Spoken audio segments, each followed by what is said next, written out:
আসসালামু আলাইকুম। রোজ কিচেনে আপনাদের সকলকে স্বাগত আরেকটি নতুন রেসিপি দেখার জন্য। আজকে আমার রেসিপি হচ্ছে সজনে ডাঁটা রান্নার রেসিপি। আর আপনারা তো সকলেই সজনে ডাঁটা রান্না করতে পারেন, কিন্তু আমি যেভাবে এই সজনে ডাঁটাটি রান্না করেছি, এইভাবে একবার রান্না করে খেয়ে দেখুন। গরম গরম ভাতের সঙ্গে দুর্দান্ত লাগবে এবং রুটির সঙ্গেও খুব মজা লাগবে। আশা করছি আমার এই রেসিপিটি আপনাদের খুবই ভালো লাগবে। আর ভালো লাগলে অবশ্যই একটি লাইক করে দিবেন। আসুন তাহলে দেখে নিন আমি কিভাবে এই রান্নাটি করে নিই। আমি এখানটায় সজনে ডাঁটা নিয়েছি, আর ডাঁটাগুলোকে এইভাবে দেখেন কেটে নিয়েছি, খোসাটা ছাড়িয়ে নিয়েছি। আর পটল নিয়েছি 5 থেকে 6টি।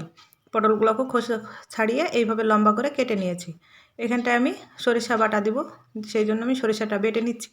1 টেবিল চামচ সাদা সরিষা, 1 টেবিল চামচ কালো সরিষা আর 3টে কাঁচা লঙ্কা দিয়ে আমি শিলপাটায় বেটে নিলাম। আপনারা চাইলে মিক্সিতেও বেটে নিতে পারেন। চুলাতে কড়াই বসিয়ে দিয়েছি, আর আমি মাটির চুলাতে আজ রান্না করছি। মাটির চুলাতে রান্না করলে যে কোনো তরকারির স্বাদ আসে অন্যরকম। দেখেন পরিমাণ মতো সরিষার তেল দিয়েছি। তেলটা গরম হয়ে গেলে আমি পটলগুলো প্রথমে দিয়ে দিলাম।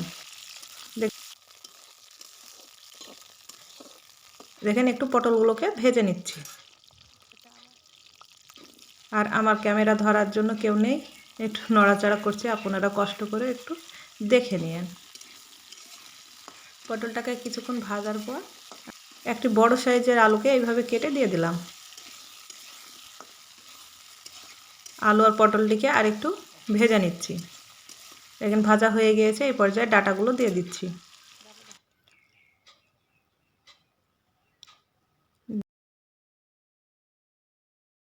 দুটি মিডিয়াম সাইজের টমেটো কেটে দিয়ে দিলাম। একটু নাড়াচাড়া করে নিয়ে স্বাদ মতো লবণ, হলুদ দিয়ে দিলাম।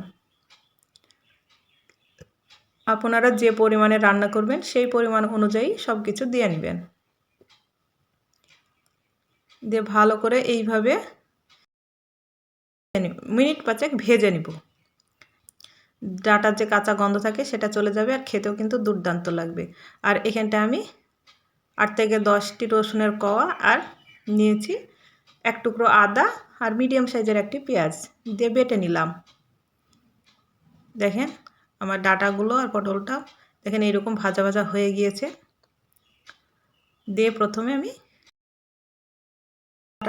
পেঁয়াজ আদা রসুনের বাটাটা দিয়ে দিলাম। দিয়ে একটু নাড়াচাড়া করে নিচ্ছি যাতে আদা রসুনের গন্ধটা চলে যায়। আপনারা সকলেই তো সজনে ডাঁটা রান্না করতে জানেন, কিন্তু আমি যেভাবে এই সজনে ডাঁটাটি রান্না করেছি এইভাবে একবার রান্না করে খেয়ে দেখুন, খেতে দুর্দান্ত লাগবে।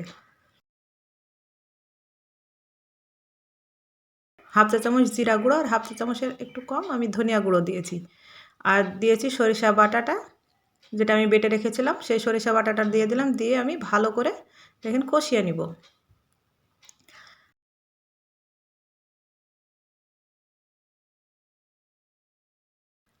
আমার এই রেসিপিটি আপনাদের কেমন লেগেছে অবশ্যই কমেন্ট করে জানাবেন, এবং আমার চ্যানেলে নতুন বন্ধু হয়ে থাকলে চ্যানেলটিকে সাবস্ক্রাইব করে দিবেন এবং পাশে থাকা বেল আইকনটা অন করে রাখবেন। যখনই নতুন ভিডিও দেবো সবার আগে আপনাদের কাছে নোটিফিকেশনটা পৌঁছে যাবে। আর আমার এই রেসিপিটি যদি ভালো লাগে অবশ্যই বন্ধুদের সঙ্গে শেয়ার করে দিবেন। দেখেন আমার কষানো হয়ে গিয়েছে, ঝোলটা দিয়ে দিয়েছি। দিয়ে দেখেন ফুটতে শুরু করে দিলে আমি ঢাকা দিয়ে দেবো। আর একঘেয়েমি সজনে ডাঁটা রান্না করলে কিন্তু খেতে ভালো লাগে না। দেখেন ফুটতে শুরু করে দিয়েছে, চুলার আঁচটাকে আমি বাড়িয়ে দিয়েছি। দিয়ে ঢাকা দিয়ে দিলাম 10 থেকে 15 মিনিট। 10 থেকে 15 মিনিট পর আমি নেড়ে দিচ্ছি। এইভাবে নেড়ে দিয়ে আবারও ঢাকা দিয়ে দিয়েছিলাম। এইভাবে পুরো রান্নাটি আমি করে নিয়েছি। মাশাআল্লাহ দেখেন কতটা সুন্দর লাগছে।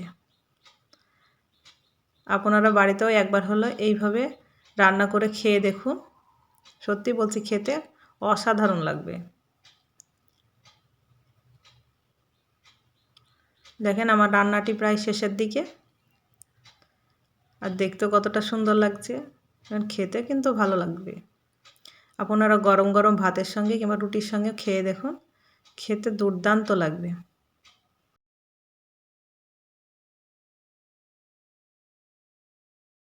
চুলার আঁচটা বন্ধ করে একটি বাটিতে দেখেন ঢেলে নিলাম।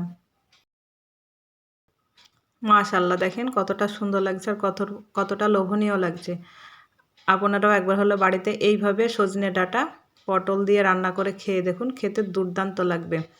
আজ এই পর্যন্ত, আবারও কোনো নতুন রেসিপি নিয়ে আসবো। ভালো থাকবেন, সুস্থ থাকবেন। আর আমার এই পুরো রেসিপিটি দেখার জন্য আপনাকে অসংখ্য ধন্যবাদ।